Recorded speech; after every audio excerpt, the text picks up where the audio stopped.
Hey guys, it's Becca from MamaHodgeCrochet. How are you all doing today? I hope you had a marvelous weekend. I certainly was very busy with mine. I had kind of an emotional last 5 days, I guess you could say. Our youngest daughter, my last one that was living at home, decided to come home a couple of days ago, well, a few days ago, Friday, and tell us that she had gone into the admin office at her college and they had told her about this food program that she could be put onto. And with the food program came a dorm. So then she started thinking about getting into the dorm. And within a 24-hour period, she went from talking about it to being moved into her dorm. I'm a little upset. She was my last kid. We had this whole plan. She was going to stay at home and do all of her college while staying at home. As far as colleges that she was doing here until she had to move or relocate for the next portion of her nursing. She wants to be a nurse, so she's studying for that at the college here in town. And yeah, we've had some time to kind of adjust to it. My husband didn't take it very well. It just wasn't a very good couple of days there. But then all of the older kids, my grown kids, my married kids, came home for the weekend for Labor Day, and we all had a big get together. We barbecued and grilled and just had all of this wonderful food and wonderful people, and it was a blast. So that kind of helped make up for it. But yeah, I've just kind of taken the day today to just relax. The dogs are going to start barking because there's a siren. Hold on, let me get them real. Okay, so where was I at? Yeah, so I've kind of taken the day today, this morning, to just kind of relax. I had like an insomnia night a couple of nights ago. I was up all night, couldn't sleep, got a lot of work done on my diamond painting. Went ahead and kitted that up and started that. The real big one that I got from Victoria's Moon. I have a video on that, unboxing and working on that so I can get that one done and do a post review on that. It's large, so it's taking me a little bit of time, and I've kind of been doing more crochet than diamond painting lately. So I was like, I'll just take the time and work on this tonight because I was still kind of half asleep and it was mindless. I didn't need my brain to do that. So I have some WIPs. I have just a couple finished objects, and I have some happy mail. I guess I'll start with the happy mail. I just blown away when you guys send me things because it's completely unexpected, and it's just, I get this on my phone. I do my mail through a P.O. box called Pack and Mail, and the gentleman up there is so nice that whenever anybody gets any mail in any of his P.O. boxes, he takes a photo of the mail and texts you that you have mail. Is that not absolutely amazing? So it's like, totally blows my mind when I get a text from him, because I know it's going to be something that came from one of you, because I only use the P.O. box for my channel. So I got some really, really great gifts. They couldn't have come at a better time. Like I said, I was super emotional, so it really kind of touched me even more. And I just want to thank you guys so much. Maggie, one of the subscribers here on my channel, Maggie, you sent me some yarn twice, and I'm not sure. Did you make this first set of yarn? I need you to let me know that. Can you email me and let me know if you made this yarn, because there's no labels on it, nothing. It just had this really pretty paper note that said, I hope you like your gifts, love, Maggie. And this yarn, you guys are just, with the hanks, I'm over the moon with the hanks. I mean, I had said that I had always wanted a hank. I thank you guys so much for sending me some, because they're just so beautiful. I don't know if I'm going to turn them into something or just have them. Like I have those ones sitting over there just because they're gorgeous to look at and to just have, and to know that it came from y'all is just so much better than anything that I could get myself. So these hanks I got from Maggie in this cute bag. Was that not adorable? It's got lemons on it. I love it. And like I said, the hanks don't have any tags on them, but look at this yarn, y'all. Isn't that absolutely stunning?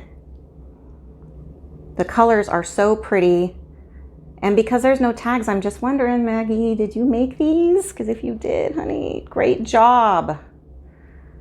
I definitely give kudos to all of you that make your own yarn, because that's something that I don't think I'll ever dabble in. I mean, never say never, but I know that there's a lot of work that goes into dyeing your own yarn. And I just have to say, they are beautiful. They all come out in, you know, unique and just gorgeous. And then I got another package from her. And this one came from Etsy. And it was more Hanks. It came in this beautiful packaging. And these ones are from the Wicked Knitta. In Knittah, hand-dyed yarn from Lewiston, Maine. And the color of this one is called Delicate. It's 100% superwash merino wool, and it is so soft.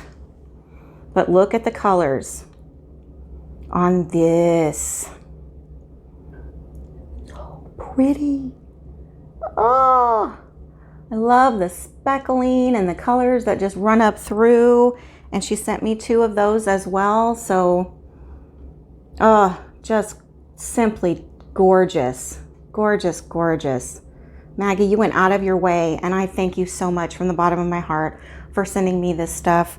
Like I said, it just was the perfect time for me to receive something, and it was just super, super appreciated, and just touched me to know that I have a support system out there. One of the biggest things I love about our Crochet Society is that we have a lot of women that understand each other when it comes to physical things, when it comes to emotional things. It's a support group that we're all together and we're all here. And when y'all email me or message me on Messenger and we get to know each other a little bit, it just means so much, because I get to talk and you get to talk, and it helps us all to be able to communicate with people that we know get it. And that just makes our community absolutely amazing. On Friday, I got another text message from Pack and Mail saying that I had a package, but it was already closed. So I had to wait because they were closed for the weekend, and then of course yesterday for Labor Day. So today I ran over there and picked it up, and it was from Linda, Just a Crochet Sister. If you guys haven't checked out her channel yet, you guys definitely need to. She is by far the guardian angel of us YouTube creators, and she just listens and watches and hears things, little things, and she'll send you something just because she says you need it. And I got a set. It was so heavy, Linda. I'm holding the box and I'm like, geez whiz, what is so heavy? I take it out and there's a little card. It's from Amazon, and it says you need another set. So I take it out and I'm undoing everything and I'm fitting all the pieces together. She saw how I was making my stitch markers with my scissors and decided I needed a set of jewelry making tools. So she sent me, look at this set. Can you guys see those? All the different bent tip, long tip, cutters. Just wow. I am so terrible about buying things for myself. You know, I'll just use whatever I have, because my mind is always set on everyone else. I want to make things for other people, and I want to I get all my inspiration out of whoever I'm making the gift for, or you know, things like that. So when these came, I was just beyond thrilled, Linda. Thank you again so very much, because I can use these in making my stitch markers. I just want to thank you guys so much for the outpouring of love on the stitch markers and my giving back idea. I enjoy making them. They're so much fun, and I love to give. And I have gotten a few emails from y'all asking me if I sell them. And I have made a couple of arrangements with different people that have emailed me personally. And yes, I've started selling my stitch markers. So if any of you are interested in any of them, just shoot me an email and we can discuss it. I would rather sell them through email right now, because people have asked, do you have an Etsy store?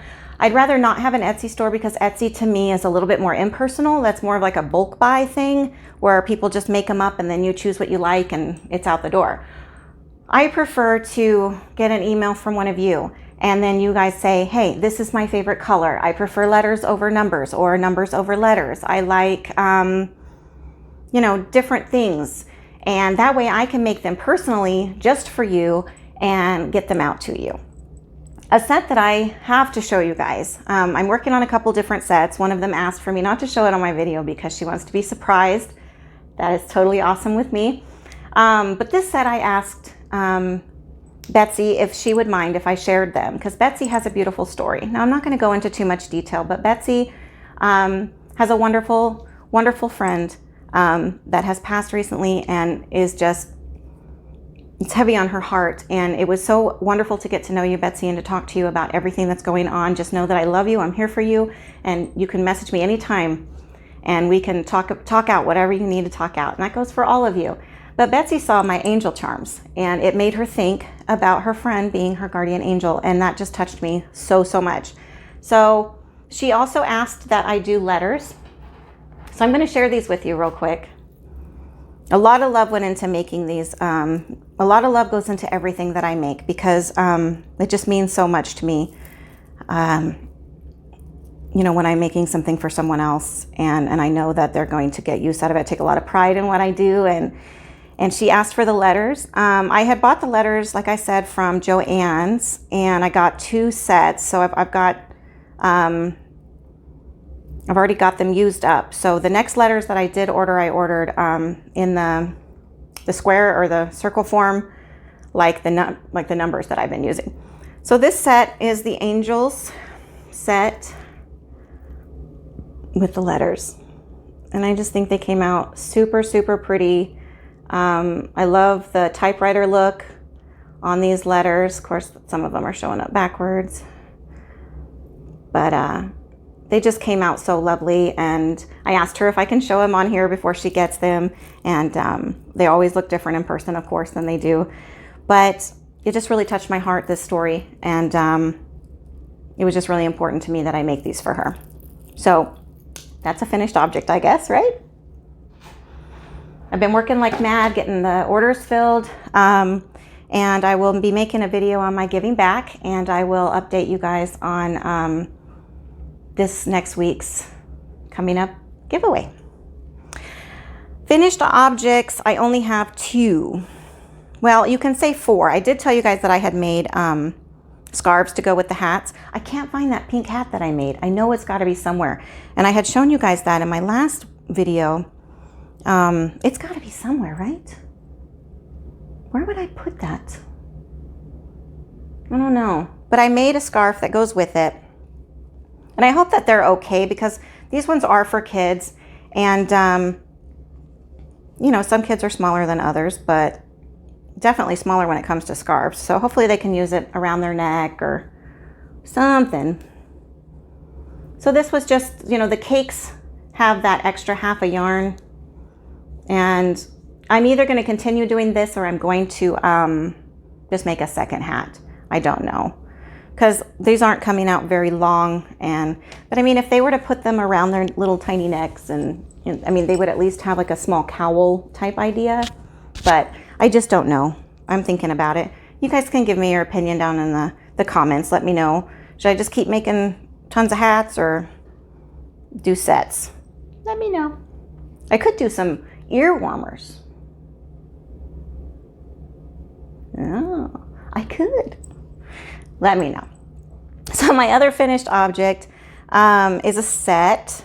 This is the first hat I've ever made that is, and remember, I'll link in the description box the hats, who made the hat, and then the link to the tutorial to take you directly to the tutorial for which the hat is, so that you guys can make it too. This one is a cabled hat with a messy bun top. And I think it came out really, really pretty with the colorway. I like how it built up. The back is the only place where you can tell that it is connected. I mean, it kind of worked up pretty good through here as far as, you know, building up. But, you know, you make this part first, and then combine it together. So naturally it's not going to match up there. But as far as the other colorways, it came out really, really nice. And the cabled stitch is really fun to do. I really enjoyed doing that. Hang on just one second. Hey, okay, so I really did enjoy doing the cable. I did not make a cable scarf though, because I knew I didn't have enough for that. I think I'm gonna start buying my skeins of yarn and cakes of yarn in doubles, unless of course I don't do the scarf thing, because then I won't have to. Yeah. But yeah, this one just decreased and then until it was big enough to put the messy bun thing in. I have seen a lot of tutorials that have the one with the elastic crocheted in so that they can like pull it apart and put their hair through depending on how much hair they have. But I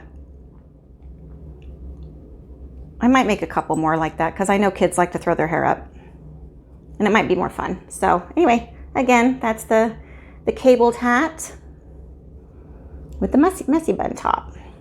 And the scarf that I made for that one, I just went ahead and did the stitch with a single crochet, double crochet in every other stitch. And when you turn around, you do the single crochet, double crochet into the skipped stitch. And this one I did with the keyhole scarf idea. Now the keyhole thing, I'm kind of just winging it there. It's not in the there's just fuzz. There's not a tutorial for the keyhole that I'm using. So if you want to make a keyhole scarf, I would just type in crocheted keyhole scarf in the search bar on YouTube, and a bunch will pop up and you can pick from there. But for this one, I just kind of did a stitch I already knew, and then I just counted the stitches across to see how much I had, and decided how much width I needed, and then just did a single crochet in each one until I got to the edge I wanted to get to, did the normal crochet there, and then when I was coming back the other direction, I just went ahead and did the normal stitch into, I'm sorry, I did a single crochet again in this area and then just continued to do the normal stitch. So yeah, that's kind of how I do it. Might not be the right way to do it, but I'm just going to help you by explaining to you how my thought pattern worked on that. I don't know if you guys have noticed, but it is warm today. Not that. How would you notice that here? Crystal at Bago Day just recently put up another video on a hat.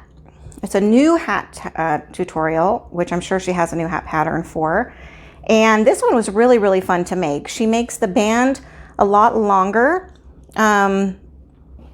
Well, one stitch longer. It's not a lot longer. It's just one stitch longer. And then I'll show it to you first and then explain it to you. So the band is a little bit longer than the normal. So basically what you're doing is you're single crochet, or you're doing your chain, and then you are single crocheting in each one. And then when you flip, you're doing the back loop only in each one. And then you just keep flipping for 60 stitches. And then at the end, you bring it together. Now this one, I can't really tell where I brought it together. I kind of came up with a new idea on how to bring it together. So you really can't see anything there. And then the hat, if you look at it this way, or like this, it's like a ladder effect, which is absolutely amazing. Now, normally when you do a front post, back post type crochet, every tutorial that I've seen has been double crochet, front post, double crochet, back post, double crochet. She did back post single crochet. So basically the whole hat is just built up of a row of double crochet and a row of back post single crochet, a row of double crochet, a row of back post single crochet. And then she decreases until you get to the top. So it came out really, really cute. And this is from the other Precious Linda that sent me the white yarn for Comfy Cotton, and then she sent me 3 skeins. This is the Red Heart Unforgettable Waves. So my opinion on the Unforgettable Waves versus Landscapes, Lion Brand Landscapes. The only thing I did not like on this yarn was that, and I thank you so much, Linda, for sending it to me. It made it where I could easily do, make a hat and see what I thought of it, and I appreciate that so much. Lion Brand Landscapes and Red Heart Unforgettable Waves are both roving yarns. They both make up really beautiful hats. The Landscapes one, though, is more of a consistent crochet. Consistent being the gauge of the yarn. If it does go a little larger, it's just a little. If it goes smaller, it's not very much. The Red Heart's Unforgettable Waves, to me, for hat making, I think it would be absolutely wonderful for blankets that are lacy, drapey, stuff like that. But when you need a tight stitch, it just kind of makes it to be just a little bit harder, because it says it's a 4. But basically it'll get real chunky. I'm trying to make it where you guys can see. It'll get really chunky, but then it'll get really thin. And I'm trying to find a spot where it's like super duper thin. This is what I had left after the hat, by the way. So it does do really well for a 1 hat deal. But it'll just get, kind of thin, and then it'll go and go and go and become like really, I don't want to stretch it out, but really thick. So it ends up going from, say, a 3 to a 6 in a span of like this much. And so you're trying to hold, like I said, I use a 6mm for all of my hats unless the pattern calls for something smaller.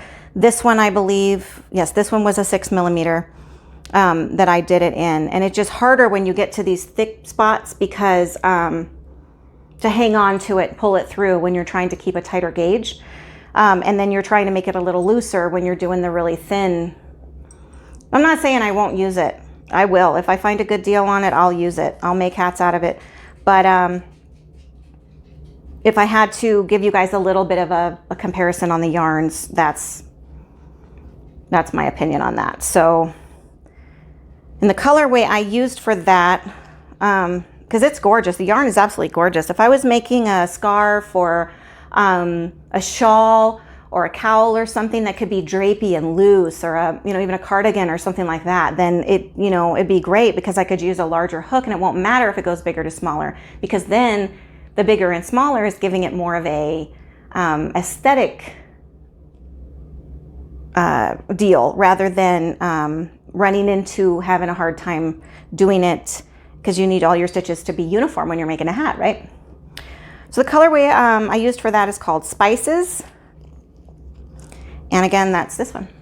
So that's Spices, if you guys are interested in this colorway. Not giving Lion Brand or Red Heart like this is much better, this is whatever. I'm just saying, as opposed to what you might be using it for. I want to help you guys understand, if you're trying to make a hat with Unforgettable Waves, it's probably going to be a little bit harder, just because you have to be careful and watch your gauge. So enough of that. So you guys had inspired me in my cowboy making blanket. And I was thinking to myself, okay, if I do a Grafgan, I know for a fact my husband and my oldest son are going to want one. But I still want it to be something really cool. So I got to thinking, and I've been wanting to do a mile a minute blanket for the longest time. And Krista at the Secret Yarnery is absolutely amazing at it. She busts them out all the time. And after I saw her recent one for her son, I think it was the lava blanket, I just decided that was it. I'm gonna do a mile a minute. It's 3 colors. I can work with it. So here's another thing about gauge and hook size. So for the mile a minute blanket, I started it and it's not working. So I've started doing them differently, because the pattern I was following for this one, This is the very first time in the history of me watching tutorials and learning from them that a right-handed tutorial messed me up. Like, the way she connected was impossible. It was absolutely impossible because she's going the different direction. So there's no way that I was able to connect mine the way she was connecting them. And all she said was, you know, whatever yarn you're using, just make sure that she said, I would recommend that you use the hook size that the yarn recommends. Well, the Comfy Cotton recommends a hook size 6. So I started with that and I just kept working and I didn't connect them right away. So when I did start to connect them, I'll just show it to you first. Color-wise, it's awesome. Awesome idea. Loving it. But if you guys can tell, and I know you crocheters probably will be able to tell better than anyone else, it's bunching. I do like the way I was connecting them as far as how it's coming out. I think that's a really cool strip. I might go every other or something because that could be an issue for the bunching, but the biggest, that's it right there. Just the using a 6 is causing it to be too loose in the bordering section. Because the way she was doing it, she was doing your regular mile a minute strip, then she was doing your outside border, and I've seen a lot of people stop here and combine.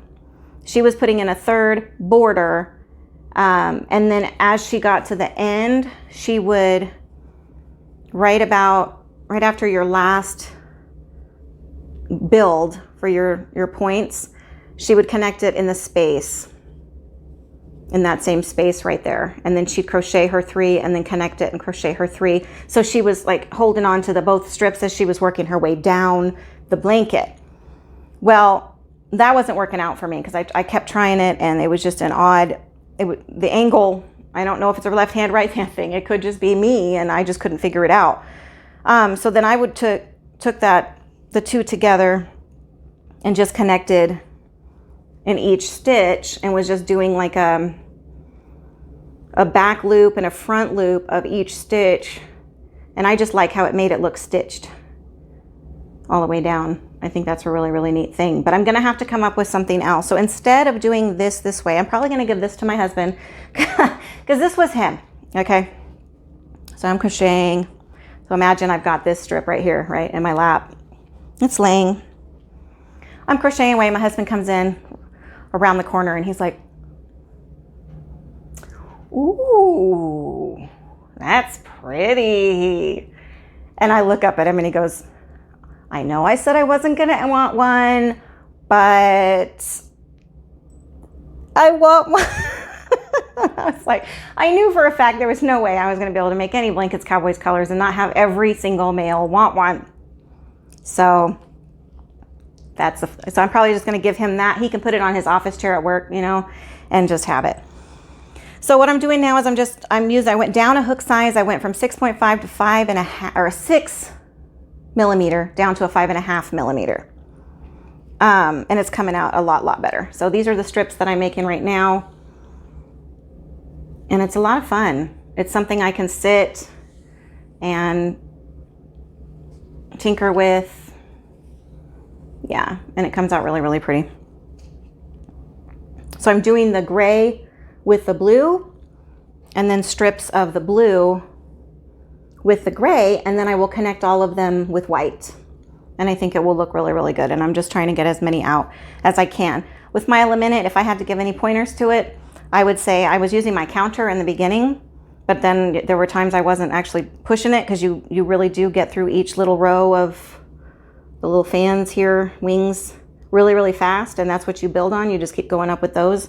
I would say use stitch markers, the plastic little ones that you can get. I'm sure we all have, and just put one every 10 so that you can count. Because also with this blanket, I did 62 stitches and I don't think it's going to be wide enough. My son is kind of on the, the wider side, and he likes a good cuddly blanket, so that's not going to work there. So I went up to 72. I put another 10 stitches on there, and every 10 I just put another stitch marker, and then I would just count the stitch markers. It made life so much easier. So last WIP that I have, I was looking at the time, I'm almost at 30 minutes, is I wanted to show you guys the progress I've made on the skull shawl. That's a mouthful.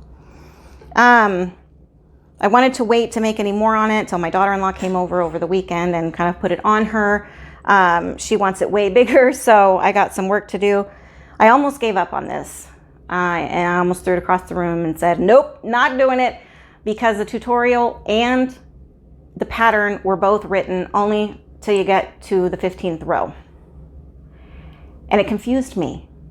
Because I was like, how in the heck do you do the rest of them? Because every single row grows and builds more skulls.